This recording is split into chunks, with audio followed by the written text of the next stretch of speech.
Hello student, I am Rakesh, lecturer and motivational speaker. स्वागत करता हूं आपके अपने चैनल स्पेशल साइंस में।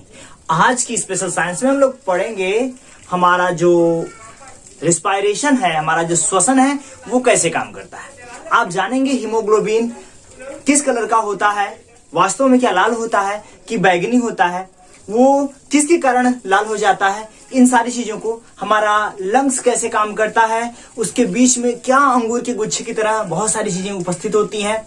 हम नॉस्ट्रिल द्वारा जो गैसें लेते हैं वो किस तरह से हमारे शरीर के ताप में कन्वर्ट होकर हमारे सीधे फेफड़े में जाता है, किस तरह से हमको जुकाम होता है, इन्फेक्शन होता है, ये सारी चीजों के ऊपर डिबेट करेंगे, डिस्कशन करेंगे।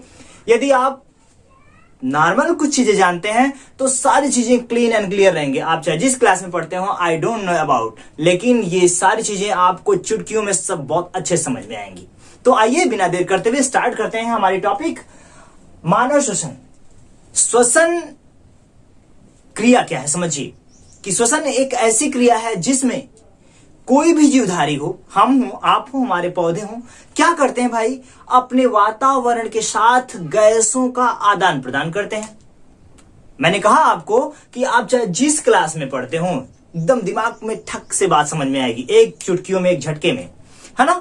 समझिए हम क्या करते हैं, हमारे पौधे क्या करते हैं, हमारे जीव क्या करते हैं, श्वसन क्रिया में वो क्या करते हैं, अपने वातावरण के साथ गैसों का आदान प्रदान करते हैं। आप डायरेक्ट ऑक्सीजन कार्बन डाइऑक्साइड मत इन्वॉल्व कर दीजिए, घुसा मत दीजिएगा, नहीं तो भैया सब गड़बड़ा जाएगा। क्योंकि हम ऑक्सीजन लेते हैं तो हमारे पौधे कार्बन डाइऑक्साइड लेते हैं, हम कार्बन डाइऑक्साइड छोड़ते हैं तो वो जो है कि ऑक्सीजन छोड़ते हैं।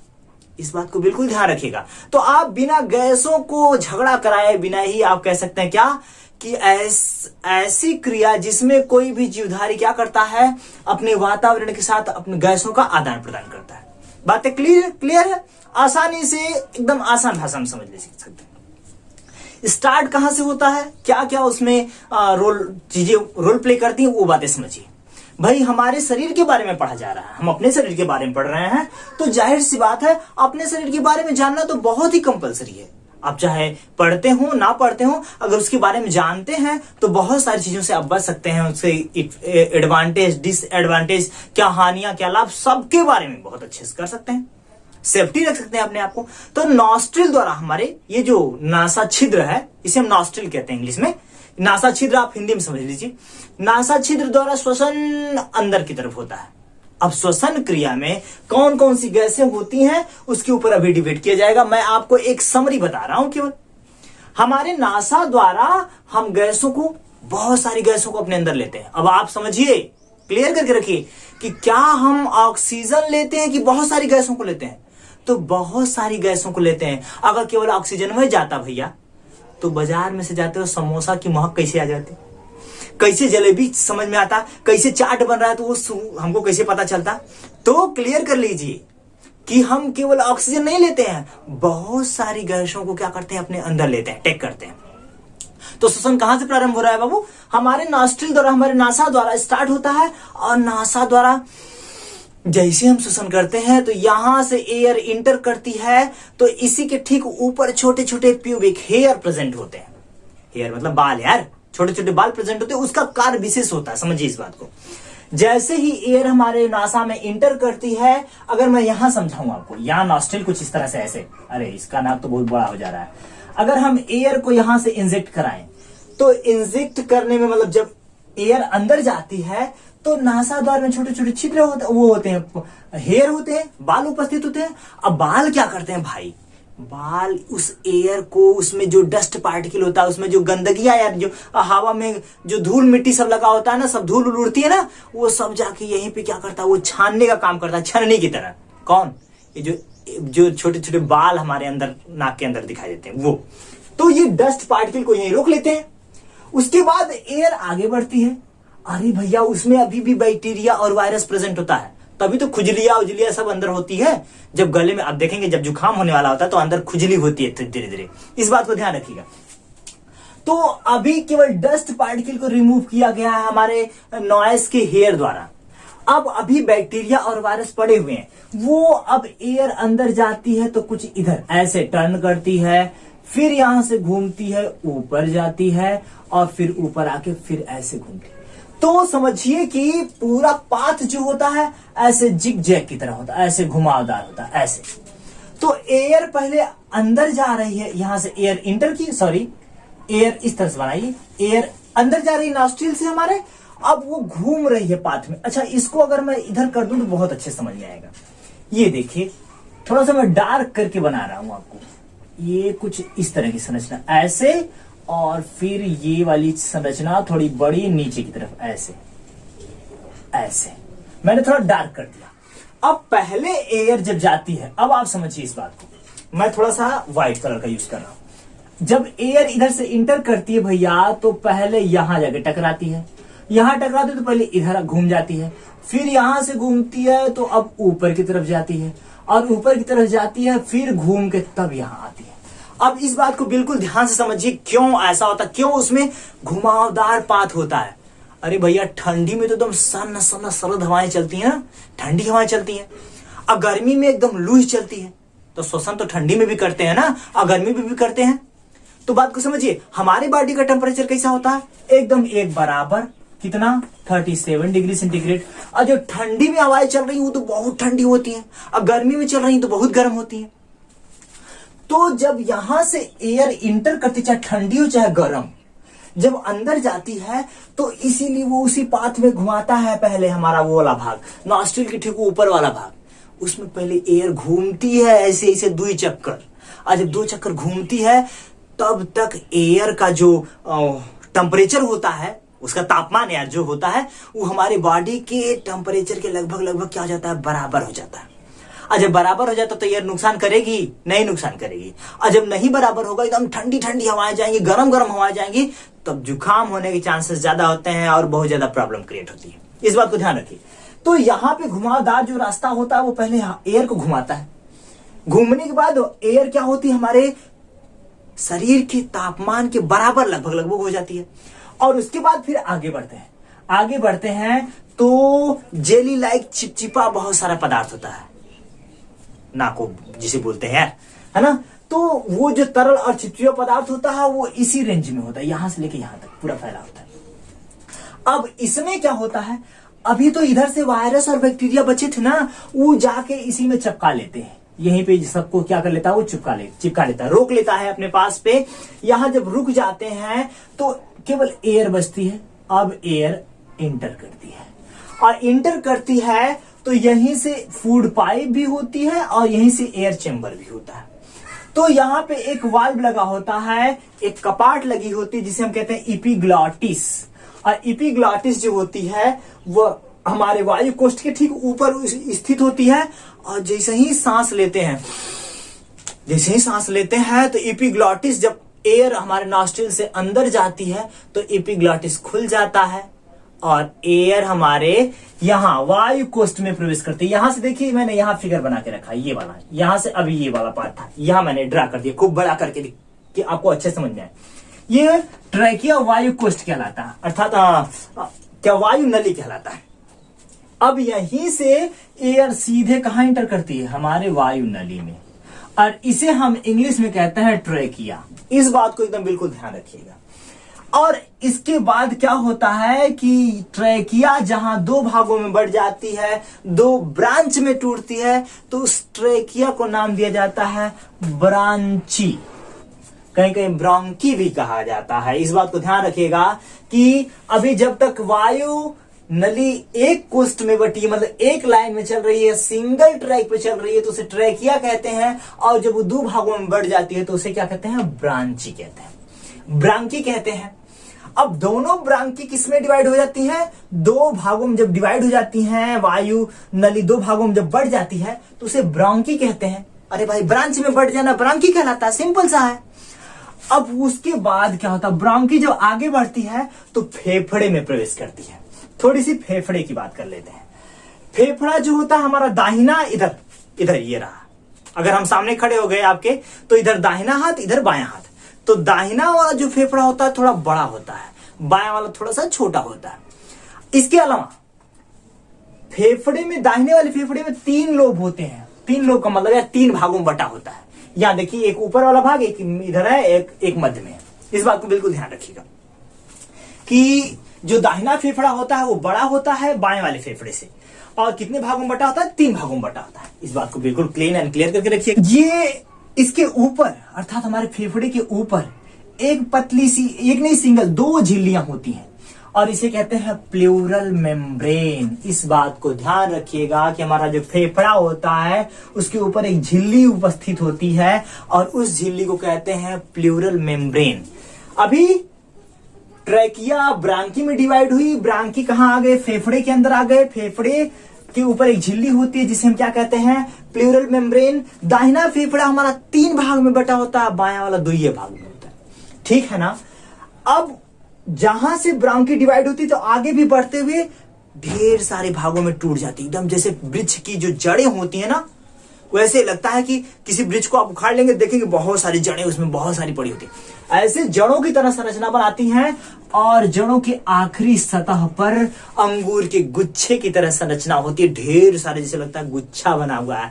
और इनकी संख्या एक फेफड़े में, हमारे एक फेफड़े में लगभग 15 करोड़ के आसपास होती है और इसे हम कहते हैं वायु कोष्ठ। इस बात को ध्यान रखिएगा, मैंने फिगर में मेंशन करके रखा है।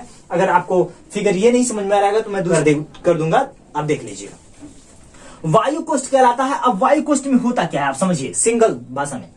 वायु कोष्ठ में यहां से जब एयर इंटर करती है तो सीधे आती है वायु कोष्ठ में, और वायु कोष्ठ ऑक्सीजन को अपने अंदर एब्जॉर्ब कर लेता है। अपने एब्जॉर्ब करना मतलब सोख लेना यार। सोखनता को पानी में डाल देंगे तो सोखनता क्या करता है? पानी को सोख लेता है। सोखने की क्रिया एब्जॉर्प्शन कहलाती है, अवशोषण कहलाती है। तो किसको सोख लेता है? केवल ऑक्सीजन को। हम बहुत सारी गैसें ले रहे थे ना, बहुत सारी गैसें ले रहे थे, लेकिन किसको केवल ले रहा है? ऑक्सीजन को ले रहा है। बाकी गैसों को चलो बाहर निकलो, उसको बाहर निकाल देता है। मैंने फिगर यहाँ पे एक सेट कर रखा है, आप देख लीजिए। एक बार ऑक्सीजन को ये लेता है और उसके बाद कार्बन डाइऑक्साइड को बाहर करता है। इस बात को ध्यान रखिए। कार्बन डाइऑक्साइड कहां से आती है? इसकी मात्रा यहां थोड़ी समझ लेते हैं। अगर हम श्वसन क्रिया की यहां मात्रा समझ ले, ये वाला पॉइंट मैंने मेंशन करके रखा है, इस बात को डिवाइड कर लेते हैं।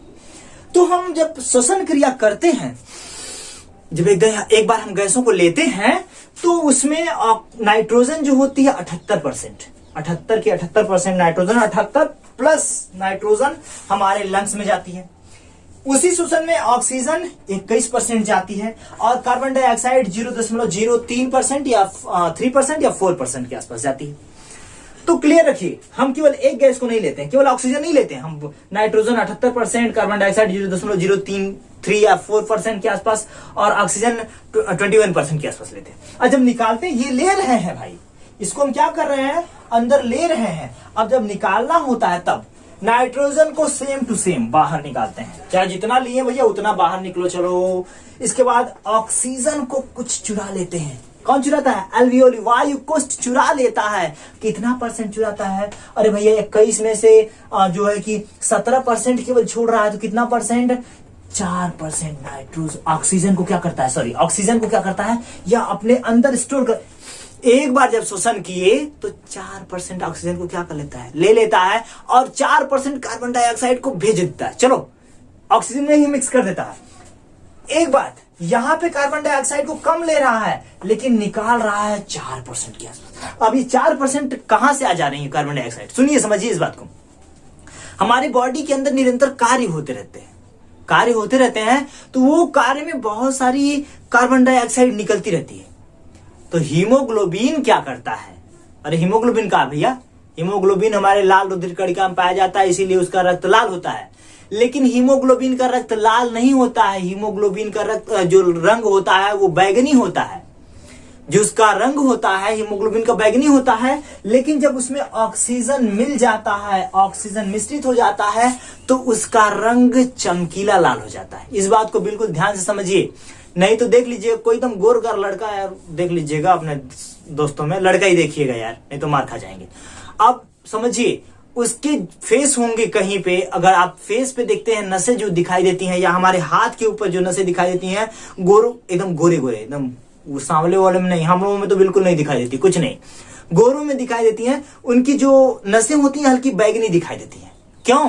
क्योंकि उनके अंदर हीमोग्लोबिन तो होता ही है, रक्त में तो भाई हीमोग्लोबिन ऑलरेडी प्रेजेंट है, लेकिन उसमें ऑक्सीजन की कमी हो जाती है। और जब ऑक्सीजन की कमी हो जाती है तो उसका रंग बैंगनी दिखाई देता है या हल्का हरा दिखाई देता है। और जब उसमें ऑक्सीजन मिल जाता है तो उसका रंग लाल हो जाता है। इस बात को ध्यान रखिएगा और दिमाग में बैठा लीजिएगा। तो श्वसन क्रिया में बहुत सारी जो होती है कार्बन डाइऑक्साइड निकलती रहती है, तो जिससे जब हम कार्बन ले तो रहे हैं 0.03%, लेकिन जब छोड़ते हैं यार ना तो 4% हो जाता है। बात समझिए, जो हमारे अंदर कार्य हो रहे हैं उसमें कार्बन डाइऑक्साइड रिलीज होती है। अरे भैया कार्य करते तो पसीना उसीना निकलता है ना, ऐसा ही जब हमारी सेल काम करती है तो उसके अंदर भी बहुत सारी गैसें निकलती हैं, बहुत सारी क्या कार्बन डाइऑक्साइड निकलती है। तो हीमोग्लोबिन उसको उठाकर क्या करता है, हमारे लंग्स के पास, यहां एल्वियोली के पास ले लेता है, लेके आता है।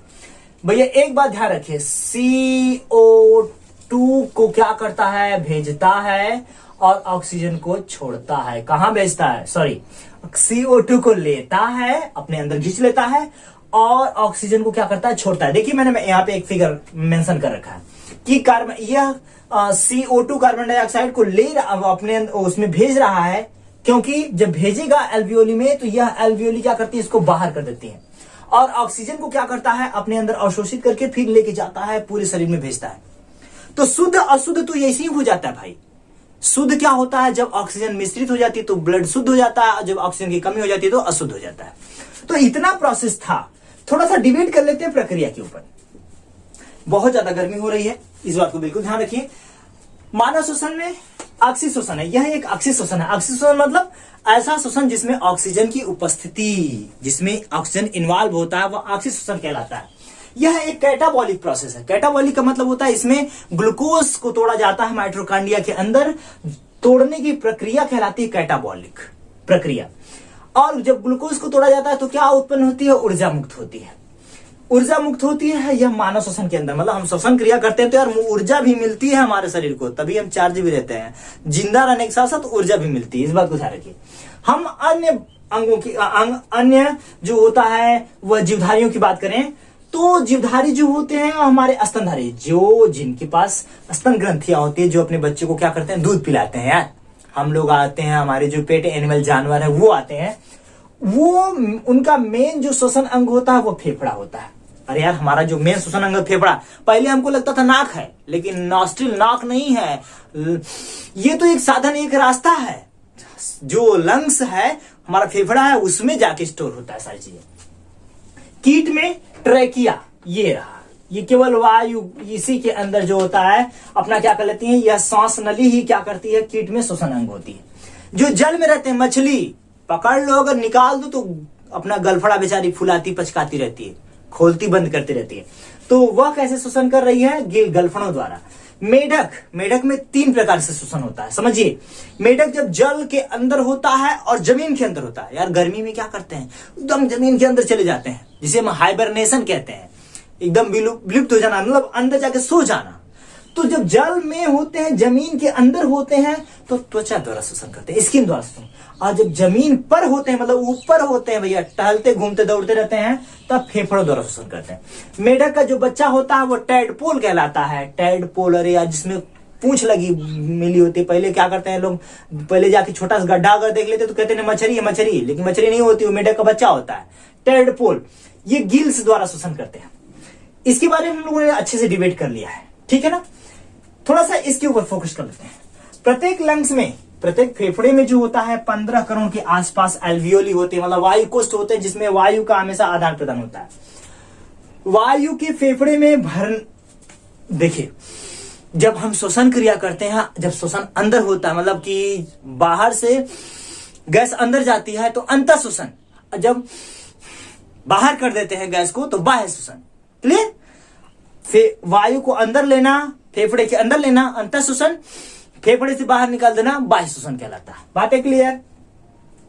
एक मानव 1 मिनट में लगभग 12 से 15 बार, लगभग 17 बार के आसपास दिया है। यह डॉक्टर रमेश गुप्ता की बुक में से मैंने मेंशन किया है, मैं जब पढ़ा हूं तो 12 से 15 बार वहां मेंशन किया गया है।